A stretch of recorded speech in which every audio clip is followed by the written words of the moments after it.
Entrei em faculdade com 16 anos. Aquilo me causava muita curiosidade e era totalmente fora do meu universo. Meu Deus! Meu microfone caiu. Corta.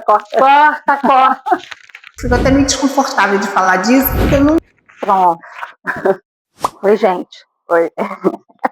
E há preconceitos, e há a questão da mulher não se enxergar naquele lugar. Você sofreu em algum momento algum tipo de assédio? Assim, não, aí peraí.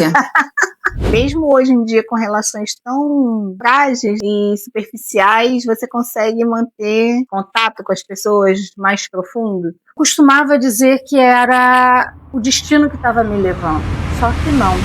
Nós somos caçadoras de talentos. Eu sou a Cris Duque. Eu sou a Deia Rodrigues. E nós estamos aqui para passar para vocês novas aventuras do Kiss. É claro que a gente tem aquela base, que é a qualidade, a inovação, a singularidade, sempre em torno do empreendedorismo. Bom, chegou a parte das entrevistas e ela vai ser a primeira entrevistada. Deia, como é que você começou a tua paixão pela tecnologia? Então, eu sou contadora, né, de formação. Entrei em faculdade com 16 anos, formei aos 20. E tecnologia eu só utilizava, enfim, como usuária mesmo. Em 98, eu fui trabalhar com o André Luiz Rodrigues, depois virou meu marido e sócio, né? Eu fui trabalhar com ele tinha uma empresa de provedor de acesso à internet. Ele estava começando um provedor de acesso à internet. O André já era, enfim, já tinha tido uma empresa de consultoria e estava abrindo um provedor de acesso à internet nessa época ali, final de 98. Na época que o pessoal usava modem, né? Discado, aquele barulhinho horrível. Aquele ruído. Isso. E aí ele trouxe esse provedor de acesso internet, né, em velocidade rápida, lá no centro do Rio. Foi ali que eu comecei a aprender um pouco sobre tecnologia. Sendo que eu fui para trabalhar na parte administrativa, né, tirar nota fiscal, enfim, fazer contrato de cliente, atendimento. E só que de tanto eu ouvir ele e os técnicos, né, trabalhando ali, porque a gente ficava todos na mesma sala, de tanto eu ouvir, eu fui aprendendo, assim, né, e eu sou muito curiosa. Então eu ouvia eles falando certas coisas que eu não tinha familiaridade, eu queria entender o que era aquilo. É tanto que eles falavam assim, vou entrar na máquina que está lá em Botafogo. Eu falei assim, gente, tá aqui, como é que ele vai entrar na máquina que está em Botafogo?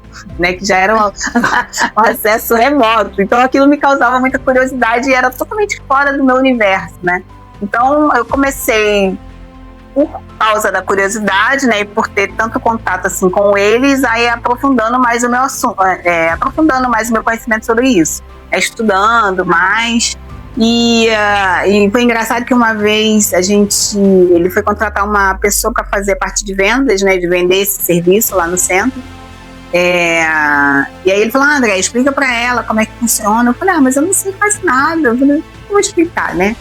E aí quando eu comecei a falar com ela, eu sabia muita coisa. Eu falei, nossa, como a gente vai absorvendo informação, assim, conhecimento e nem sem perceber, né, de tanto ter aquele contato. E aí realmente eu fui me apaixonando por tecnologia, mas pela utilidade que ela tem na vida das pessoas, pela facilidade que ela traz. E os desafios de você ser mulher numa área tecnológica, que é uma área que antigamente era bem masculina. Ainda é, né? Ainda é muito masculina. Então, eu fico até meio desconfortável de falar disso, porque eu nunca me coloquei nesse lugar de problema. Eu nunca enxerguei problemas em ser mulher na área de tecnologia. Até porque eu comecei muito pela parte de gestão, né? Então, a maioria sempre eram homens trabalhando, mas, assim, nunca foi uma questão que me mobilizou. Entendeu? Nunca me travou, nunca vi como sendo um problema. Ao longo dos anos, né, hoje em dia eu tenho uma visão um pouco diferente. Eu entendo que a mulher ela acaba não se enxergando nesse lugar da tecnologia, justamente por ser majoritariamente masculino, mas eu até busco hoje em dia participar de projetos, enfim, de atividades que estimulem as mulheres a atuarem mais nas áreas tecnológicas. Mas o desafio, eu confesso que eu nunca senti ele na pele, assim, não, mas eu entendo que ele existe, que há preconceitos, que há a questão da mulher não se enxergar naquele lugar e acabar não ocupando, né, várias posições técnicas. Você sofreu em algum momento algum tipo de assédio, alguma coisa? Não, nunca? Não, nunca. Realmente nunca. Mas eu entendo, assim, realmente ao longo dos anos eu vim entendendo que isso é um privilégio. Tive sorte, eu acho. Eu tive sorte. Sim. Pra mim, antigamente isso era o normal, entendeu? Quer dizer, deveria ser o normal, né? Infelizmente a gente sabe que não é. Hoje em dia eu sei que eu sou uma privilegiada, que eu tive muita sorte. E realmente a gente tem que buscar combater isso que acontece, mas eu, pessoalmente, nunca tive nenhum episódio desse sentido. E qual é o KISS da sua vida empreendedora? Eu acho que é me jogar, assim, sabe? Quando eu me jogo nas coisas que eu tenho esse interesse, assim, eu não sei fazer de qualquer jeito. Sabe, eu tenho esse problema, eu acho, né? E aí entra a qualidade, né? A inovação e a singularidade. Esse realmente é o meu KISS, assim. Eu não sei fazer nada de qualquer jeito. Eu preciso fazer bem feito. E eu costumo falar assim, eu preciso associar o meu nome a algo que eu tenha orgulho. Eu, desde muito nova, eu tenho muito isso na minha cabeça, assim. Eu preciso olhar para trás e enxergar que o caminho que eu construí, sabe, me traz orgulho, assim, meu coração tem que estar cheio, repleto, assim, né, satisfeito para poder eu realmente estar feliz. Então, acho que meu KISS é esse, assim, eu preciso ter isso muito bem desenhado, assim, na minha cabeça, tem que estar claro, assim, para mim. Que bacana. E você quer contar para o público algum motivo de orgulho da sua trajetória? Isso aqui eu estou improvisando, não está aqui não, mas eu estou curiosa para isso. Ela decorou tudo aqui. Orgulho. Eu orgulho de não me conformar com o que eu sei. Eu orgulho de buscar sempre aprender coisas novas. Eu sou muito curiosa, desde muito pequena. Eu preciso, assim, primeiro assim, o conhecimento ele me traz poder. Sabe, eu me sinto poderosa conhecendo coisas. E só que assim, eu preciso conhecer bastante. Eu preciso sempre conhecer coisas novas. Então, eu acho que eu me orgulho de ser assim. Eu me orgulho de ser curiosa, eu me orgulho de não ter medo de aprender coisas novas. Eu me orgulho disso, assim. Acho que não tem... Isso está sempre me impulsionando, né? Esse ano eu fiz 50, né? Eu quero viver mais de 100 anos, então isso me dá um gás, assim, que eu olho e parece que eu tenho 16 anos ainda, entendeu? É como se eu tivesse uma vida inteira, e eu espero ter, né? Uma vida inteira pela frente para poder, sabe, continuar lapidando isso tudo, aprendendo, ensinando. Hoje em dia, ensinar também é algo que é muito potente, assim, eu percebo isso, né? As pessoas precisam, né, desse compartilhamento de conhecimento, de bons conhecimentos. Então, eu me orgulho disso, me orgulho de ser assim. Muito bom, parabéns! Parabéns! Agora, vamos entrevistar, vamos desvendar essa mulher. Essa mulher pequenininha aqui, essa mulher pequenininha, mas que já fez tanta coisa nessa vida. Vamos conhecer um pouquinho, porque nem vai dar tudo aqui, né? Vamos lá. Cris, sua história é muito sobre pessoas. Como nasceu esse olhar humano que você tem dentro das organizações? Então, eu tenho uma recordação da minha infância muito forte. Eu sempre gostei, em casa, quando criança, ajudar minha mãe quando ela recebia pessoas em casa. Eu era aquela que ia ajudar a pegar os potinhos, botar na mesa, botar uma toalhinha. E as pessoas chegavam e me perguntavam: Antigamente tinha muito disso. Oi, o que você quer ser quando crescer? As pessoas me perguntavam isso. Eu era baixinha, sempre fui, mas o meu crescimento, ele veio, que eu já vou contar, mas eu virava para essa pessoa, eu falava ingenuamente, né? Eu quero ser mãe e dona de casa. Era o que eu falava. Eu andava com as minhas bonequinhas assim no ombro, vestia as bonequinhas, eu sempre fui muito maternal. Uhum. E esse jeito meu de ajudar, isso me trouxe uma proatividade, isso me trouxe, apesar de muito tímida, eu sempre fui uma pessoa de ter iniciativa. E isso me ajudou muito, porque tudo que eu fui fazendo na minha vida, em termos de estudo, que eu fui aprendendo, eu costumava dizer que era o destino que estava me levando. Só que não. É porque eu gostava de fazer aquilo. E tudo que eu fazia era ligado a pessoas, a essa área de humanas. E quando eu estudei, eu sou Marista São José. Marista é uma praga, né? Mas o meu colégio, ele já dividia em áreas. Olha como isso é legal. Humanas, biomédica e tecnológica. E eu caí na área de... Caí não, eu escolhi a área de humanas. Ensino médio. Tá. No ensino médio. Ele dividia assim? Eram grupos. A área biomédica, se eu não me engano, era de manhã. Eu estudava à tarde, a tecnológica era à tarde também. E eram 2 turmas de cada, ou 3 turmas de cada, não me recordo. Até hoje a gente se encontra.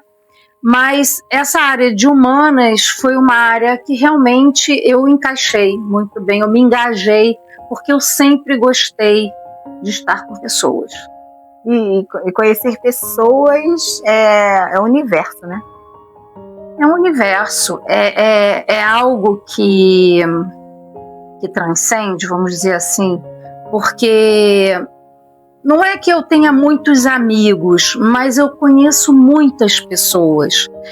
E tem um detalhe, eu gosto, isso é meu, é particular meu, eu gosto de manter as relações que eu tenho com os meus clientes, com os meus amigos, com as pessoas do meu trabalho, com a minha família. Eu sou uma pessoa que eu gosto de manter essa relação. Então eu estou sempre me comunicando e eu tenho certeza que da mesma forma que as pessoas me pedem ajuda, eu também, quando preciso, eu também sei a quem recorrer. E me diz uma coisa assim, fugindo um pouquinho daqui, mesmo hoje em dia com relações tão frágeis, né, e superficiais, você consegue manter esse contato com as pessoas mais profundo? Eu digo isso assim porque as pessoas são muito, tudo muito rápido, né? Tudo muito corrido, a vida é muito corrida. Às vezes mesmo a gente se dedicando, a pessoa não está no mesmo momento, né? Você consegue mesmo hoje em dia manter isso? É claro que não, é uma perfeição. Isso não acontece de uma forma perfeita, porque muitas vezes esse elo, né, existem pessoas que têm dificuldade de se relacionar. Por mais que eu busque, por mais que eu procure, tem pessoas que não são tão abertas a isso. Só que aí a gente vai filtrando. Sim. Né? A gente acaba sabendo a quem recorrer. Sim. Então a gente vai filtrando e vai criando um círculo de pessoas que correspondem com você. Né? Maravilha. E outra coisa, né, Déia? Esse autocuidado social, que são essas relações, essa construção, é importante você se doar, mas é importante também você saber ouvir e ter pessoas do seu lado não tóxicas.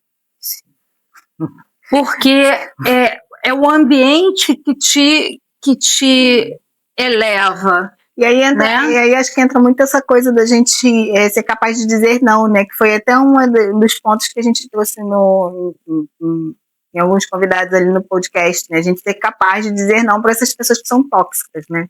Porque essa toxicidade, ela só entra na gente se a gente permitir também, né? A gente tem que saber, né? Eu vejo da seguinte forma, muitas vezes não é necessário nem dizer um não. É você se afastar da pessoa, é você se distanciar da pessoa. Porque quando você tem pessoas do seu lado que te elevam, que te motivam, que muitas vezes as pessoas passam por problemas, né? Você tem que dar aquela ajuda, aquele abraço. Eu, profissionalmente, gosto de desenvolver as pessoas dentro da carreira.